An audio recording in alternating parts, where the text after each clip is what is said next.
This has Leafs fans fired up as former Toronto Maple Leaf Nick Foligno had some wild things to say today. And what he says has a lot of Leafs fans up in arms. He spoke about his Toronto Maple Leafs tenure, his future in the NHL, and why many Leafs fans are very upset about his comments. Might surprise you. Stay tuned for all that in this episode. But before we do, if you're a part of the percentage who aren't subscribed, make sure to hit that button. We produce daily Leafs content. It would mean the world to Darius and myself if you hit the button. Scroll down and check. And thank you guys for your continued support. But Darius, you have a lot to go over today, specifically regarding Nick Foligno. Now, we rewind back to 2021. We'll get into all that, but it's now 2024. It's August, and Nick Foligno came out and spoke about his time with the Toronto Maple Leafs and had some things to say that really confused some Toronto Maple Leafs fans. And let's just dive right into it. You can see this here. So this is really blowing up today. He said, I'm sure Toronto fans were as disappointed in how it all shook out, but I guarantee you I'm more disappointed. And he's obviously referring to his very, very brief tenure in 2021 with the Toronto Maple Leafs. Objectively overpaid for him, and then he got injured, didn't re-sign with the Toronto Maple Leafs, and ultimately ended up being a disaster for the Leafs. And really, in general, fans were left with a sour taste in their mouth regarding Nick Foligno. I just want to hear your thoughts on this. We'll get into his exact comments in a minute, but what he had to say today was, quite frankly, upsetting for a lot of Leafs fans, even though this kind of ship has sailed a long time ago.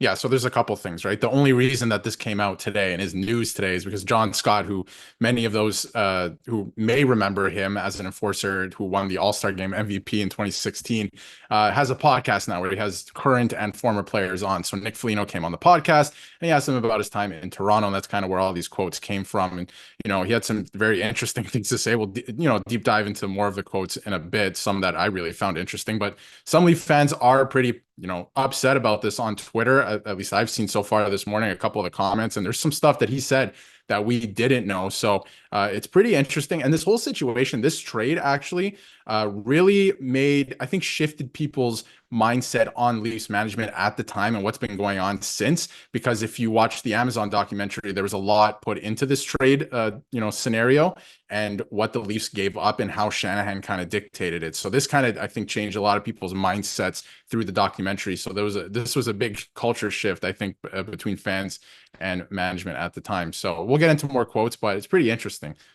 Yeah, you rewind back to 2021, and obviously the sentiment at the time of the trade was kind of the same as it is now, even though it ended up aging more poorly for the Toronto Maple Leafs. And you mentioned the documentary. There's a lot of weird things that went on just from the start to finish to now. The fact that we're talking about it 3 years later. So what he had to say on the podcast, and shout out to the podcast for happening. I was excited about players playing in Toronto. I felt like I could really help on the ice and off the ice just to get them over the hump and have some snarls, interesting, some attitude, some personality in the room. That's kind of why I picked going there. And he's talking about very interesting comments. I don't know if it was the plane or what, but my back was tight that night and I went to stop in front of the net. And I have no idea why, but for whatever reason, boom, everything locked up. I was completely stuck. He's referring to his injury with the Maple Leafs in 2021, as I'm sure a lot of you guys watching the video, guys and girls watching the video, remember.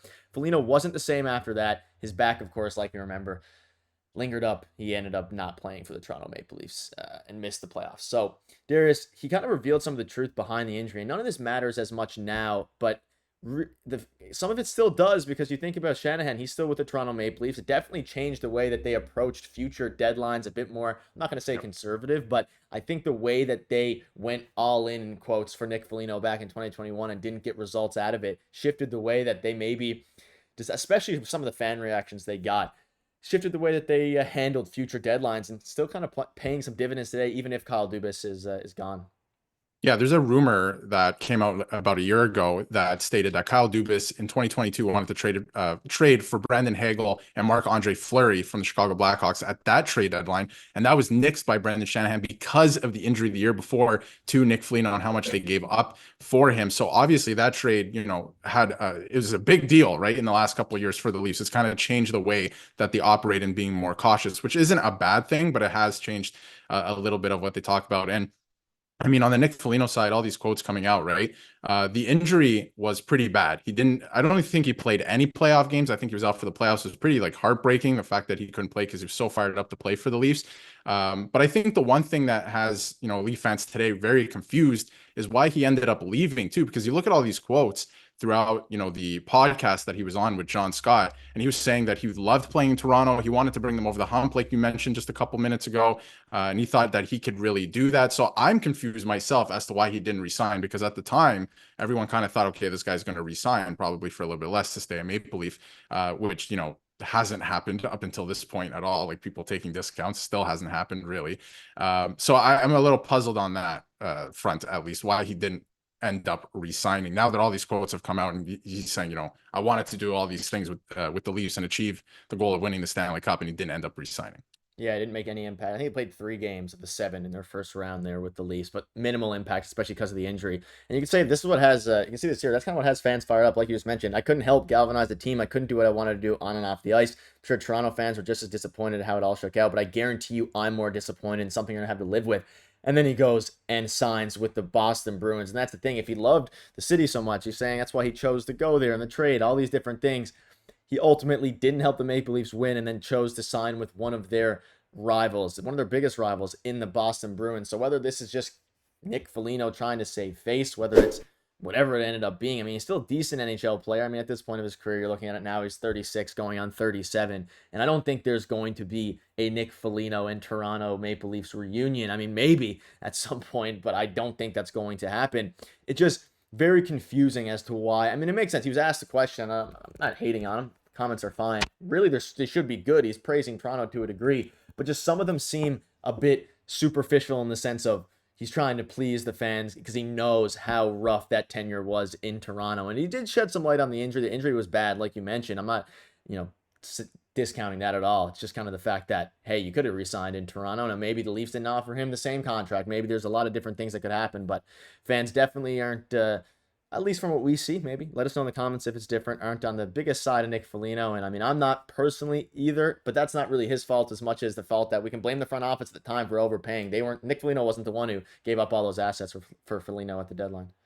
Yeah, that's true. I mean, they gave up a lot of assets for him at the time, but it looked like he was going to help, right? He looked like he was going to be a big difference maker, but the Leafs still haven't found that mental side of the game that he was talking about, how he can help galvanize the team since then, right? And we're 3 years down the road, and they still haven't found that. They're going to have to try and find that somehow this year, and we talked about that with Craig Berube, maybe changing things, but yeah, it's just a little puzzling. I'm not mad at Nick Foligno either, right? Like, I don't really care. I kind of got over it. It's been, 3 years, and it's not a big deal at this point. I'm not trying to dump on him either. It's just a little puzzling when this comes up after 3 years and he makes comments where he's like, I wanted to, achieve the goal of winning the Stanley Cup with the Leafs, and I really thought I could help win with this team. And then he goes and signs with the Boston Bruins, right? It's puzzling to look back on after these comments again today, but very interesting. And I think that trade, again, like we talked about, it was very interesting. Like, it changed the way that the Leafs kind of conducted business since that point to even now. They're very cautious. And I'm not saying, again, that it's a bad thing, but it seems like they're more cautious with spending on players like that at the trade deadline. Yeah, even look back to the most recent one. Now, a lot of that's because Dubas got rid of all the second round picks, but they were pretty cautious of this one as well. But let us know in the comments what your thoughts are on this. A very interesting story. I didn't expect, neither of us did, to be talking about, expect to be talking about Nick Foligno in August of 2024. But let us know what your thoughts are in the comments, and we'll see you tomorrow.